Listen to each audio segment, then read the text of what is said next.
منورينا دلوقتي. اهلا بحضراتكم. النهارده هقول لكم ايه هي اسرار قصه سيدنا يوسف والعجائب اللي فيها. القصه بتبدا ان سيدنا يوسف هو الابن الاصغر والاحب الى ابيه سيدنا يعقوب. راى رؤيا وان هي 11 كوكب والشمس والقمر بيسجدوا له، فطلب سيدنا يعقوب من ابنه يوسف الا يحكيها لاخوته خشيه عليه ان يكيدوا له. ففي الوقت ده اخوات سيدنا يوسف كانوا حاسين وشايفين ان ابوهم بيحب ابوهم يوسف عنه، فقرروا التخلص منه والقائه في بئر.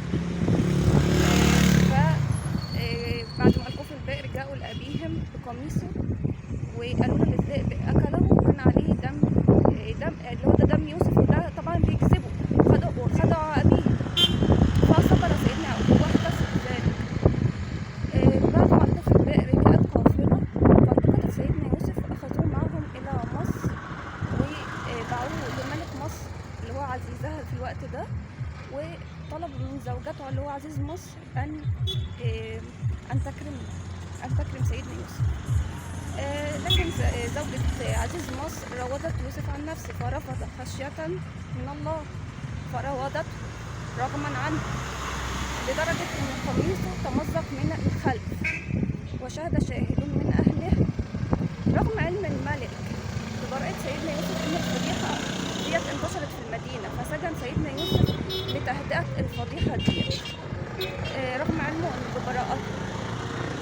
بعد بقى مرور الزمن وسيدنا يوسف في السجن جاء ملك تاني فرأى رؤيا ان 7 بقرات سمان يأكلهن 7 عجاف و7 سنبلات خضر واخرى يابسات، ومحدش عارف يفسر الحلم ده.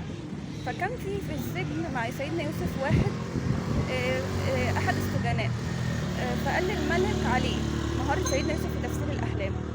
السجين ده كان بيعمل عند الملك اللي هو ساقي الملك، فقال له مهارة سيدنا يوسف، فطلبوا من سيدنا يوسف تفسير الحلم.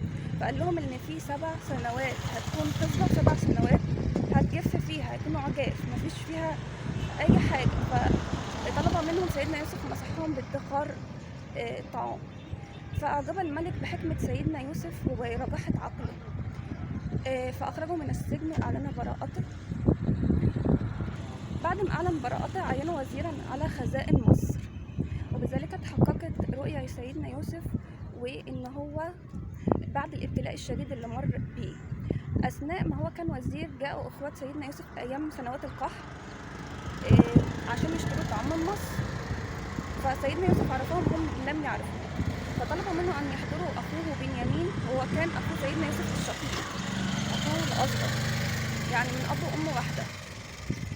فبالفعل لما جه سيدنا يوسف كان مخطط ازاي يخليه في مصر، فحط صواع الملك في متاعه لكي يتمكن من الإبقاء.